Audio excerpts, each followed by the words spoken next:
Hello everyone, welcome back to another video here on Cm42TV, and today I'm going to make a lovely video from something that I was inspired to do and something that I read on Twitter, which is quite rare. These days, you know, you can't go on Twitter without wanting to kill yourself, but since I'm always on there, you know, tweeting my thoughts on films and theatre and wrestling and promoting the podcast, the Good Bit podcast, and promoting videos here on Cm42TV, I was on the other day and I saw a lovely idea trending, and congratulations to whoever it was that got it trending. Basically, it was a concept where everybody was to quote the tweet and list and name their favourite film that was released every year this decade so far, excluding 2018 obviously. So from 2010 up until 2017, what was your favourite film that was released in those years? I thought it was a really cool idea, and everybody was kind of getting involved and retweeting it and doing their versions and stuff. So I thought, for CM42TV purposes only, and only those, let's do a video version since it's 2018, we're in the future, and the days of text and typing is long gone. So here we go, this is going to be my favourite film from the past decade so far, from 2010 to 2017. Before I get started though, just want to give a special shout out to my pal Ben, or as he's known here on YouTube, very discreet alias, it could be anybody, Film Fanatic. That's his channel, link will be in the description box, so go check out Ben's videos. An awesome movie review channel, reviews lots of recently released films, some older films, some different concept videos, does some live streams, really nice guy, really good guy, great reviewer, great opinions and stuff. Fan of the Good Bit podcast, which shows you should be too.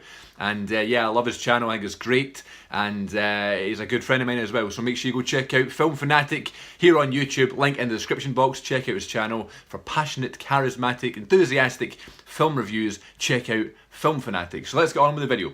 So this video wasn't particularly difficult to put together, this list wasn't difficult to put together, but it wasn't particularly that easy either, because, you know, it wasn't really until about 2013, 2014 that I started really studying films and trying to make, you know, learning about film as part of my day, you know. So I had to Google a few years, you know, like 2010, 2011, to see what were the biggest films that came out that year. I could probably list you a few from the past few years, but those were the days where I was all wrestling, you know. And when I was younger, this goes on to the first one, the 2010 choice I've made. But back in the day when I was much younger, I didn't watch many films when I was a child. I watched lots of wrestling and lots of TV and stuff like that, but wasn't really a film guy. I watched some films, but not, you know, anywhere near the amount I watch today. So I don't know, I couldn't tell you the first film I ever watched. Right, I can tell you the first film I saw in the cinema, which was Monsters, Inc. in 2001, but I can't tell you the first film I ever saw. But I can tell you the first film that I can remember, obviously, depending on the film when I was younger, but I can tell you the first film that I remember greeting and crying like a baby at, and that's my 2010 pick. My 2010 favourite film is Toy Story 3. And if you did not cry at Toy Story 3, you, my friend, are a feckin' liar.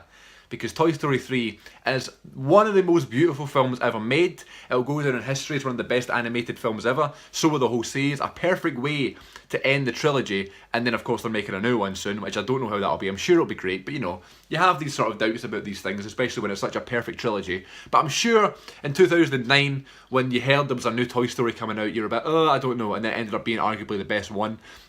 Toy Story 1 might have been the first film I ever saw. Because there seems to be some sort of connection to me with, like, when I was younger, like action figures and things like that. So maybe that played a part in that, I don't know.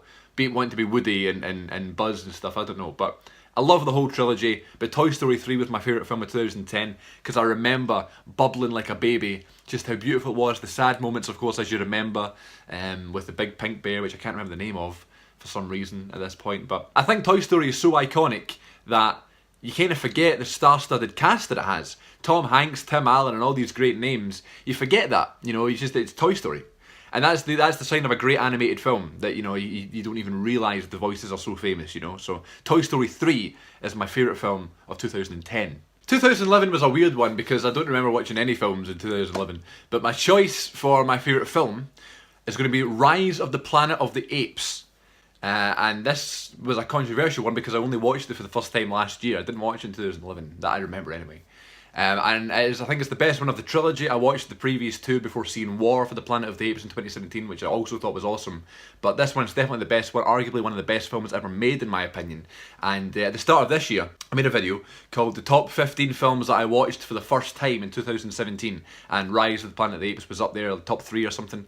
Amazing film. Who knew James Franco could act? I certainly didn't.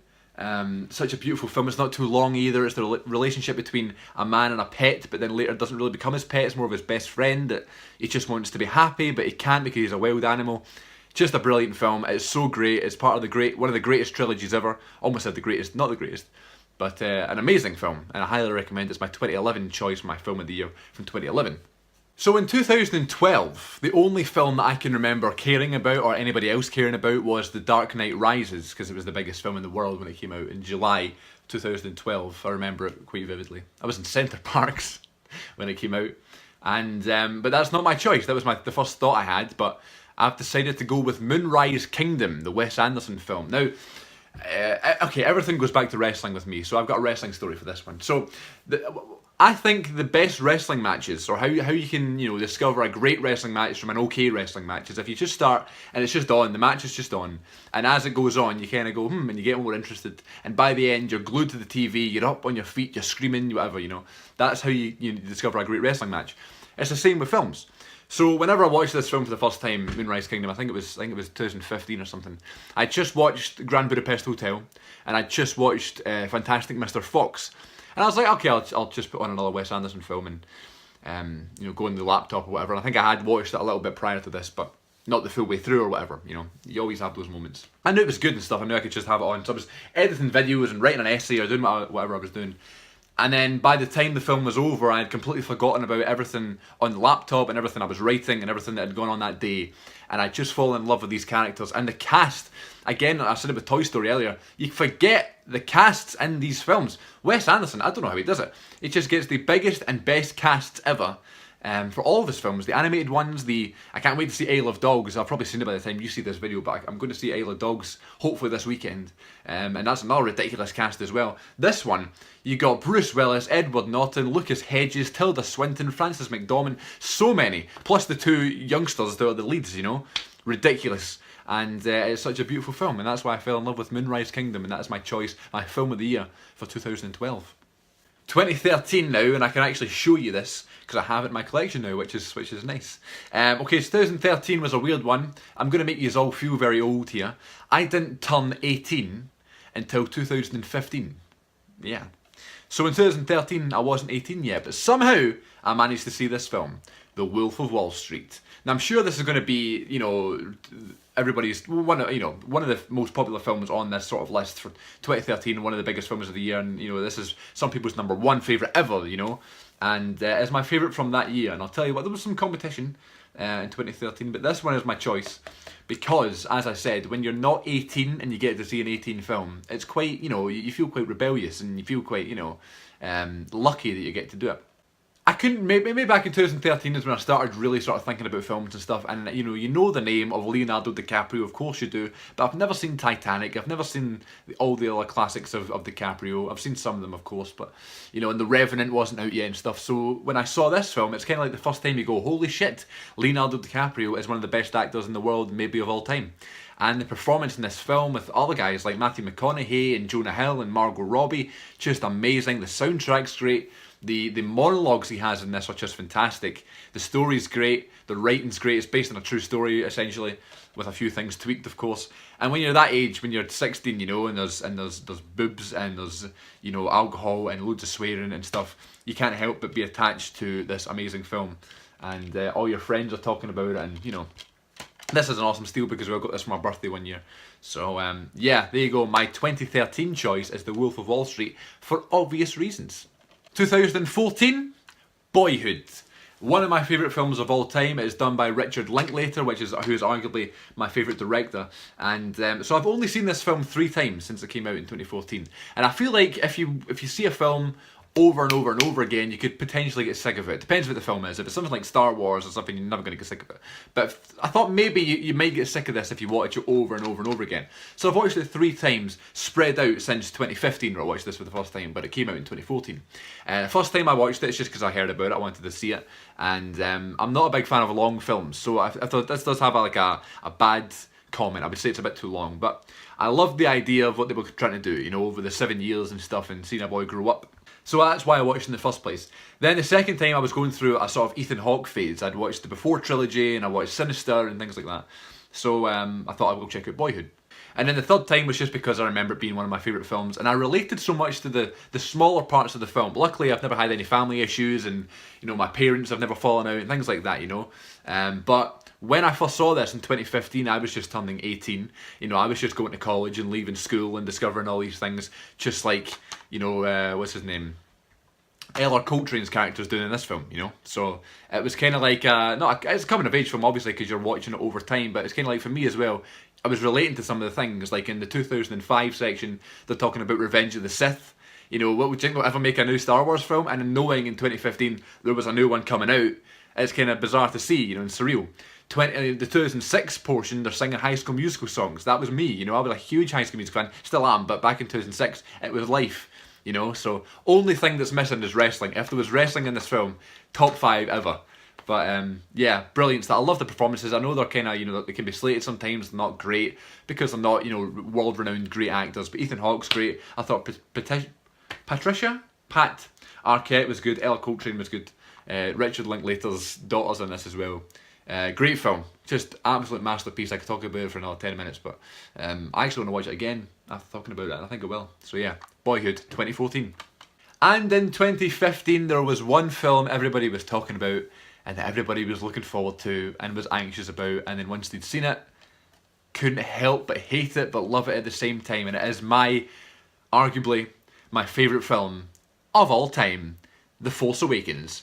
So just like anybody who, you know, was my age, you know, 16, 17 in 1980, love A New Hope and Empire and Return of the Jedi as their babies, and because that's their films. And just like, you know, some younger fans or whatever love the prequels more than older fans and stuff because that was their films, The Force Awakens is my Star Wars, because it came out, the first one in 30 years of that story came out when I was 18. Star Wars crazy. My favourite film for years was A New Hope. And then this one came out and blew it out of the water. And of course there's some similarities, of course there's some things. I'm not saying this is any better than Empire or any better than Revenge of the Sith or whatever. I'm just saying it's my favourite one. Beep! I'm just saying it's my favourite one because of those reasons. I got to go to the cinema 4 times to see it. I got to discover the soundtrack for the first time and meet all these new characters and revisit characters that my father and that my father, that's a Star Wars word, that my cousins and my friends have talked about for years. I got to see them in their prime, you know, and on the screen in all the glory. And that's why The Force Awakens is my favourite Star Wars and it's my favourite film, I think. I change it all the time, but when I've made lists, it's been my number 1 numerous times. You know, I always say Jaws is up there, and Rush Hour and Airplane.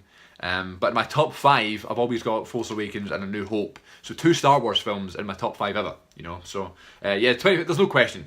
You know, I talked about it so many times on here, on the podcast, and life. My friends, after 2015, you know, after I saw this for the first time, my friends were sick of me telling them about this film, and then they went and saw it loads of times as well, and it was good. So, yeah, Force Awakens is my 2015 choice, and my favourite film of all time. I can't wait to get Last Jedi on Blu-ray. So just like in 2015, I got to discover Star Wars for the first time on the big screen. In 2016, I got to discover Quentin Tarantino on the big screen for the first time. So my 2016 film of the year was The Hateful Eight. And again, one of my favourite films of all time. So when I found out that, you know, a new Tarantino film was coming out and I was going to get to see it in the cinema, I was over the moon. But then my local commercial cinema, you know, had a falling out with Tarantino or whatever happened, I don't know. So it wasn't going to be screened at my cinema. So I had to go to a random abandoned cinema in the West End of Glasgow and check this film out. It was the weirdest experience ever, but so great. And Aaron Dockert, who I was with, the original co-host with me of The Good Bit, had never seen a Tarantino film in his life. And I was like, let's go see this film. And to say he was blown away was a little bit of an understatement.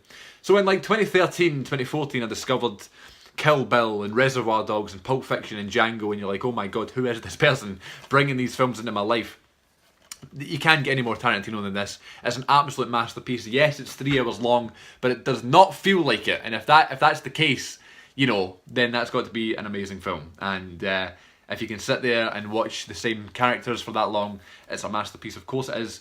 Look at the cast here. Sam Jackson, Kurt Russell, Jennifer Jason Leigh, Walter Goggins, who I fucking love, Tim Roth, Michael Madsen, Bruce Dern. So many good. Damien Bechina. And his new one's coming out soon as well, which is going to be bizarre. But I love this film so much. I love the scenery, the cinematography, the acting, the writing, the everything, the directing. Quentin, you've done it again. 2016 by far is The Hateful Eight. And of course, for 2017, I've talked about it loads, especially on the podcast. I talked about it in our top 10 films of 2017 list. My number 1 was Star Wars The Last Jedi, Episode 8. And I cannot wait to get it on Blu-ray. It's coming out next month. And it is going to be an awesome addition to my collection. And it got a lot of hate, it got a lot of love. We've been over it a million times.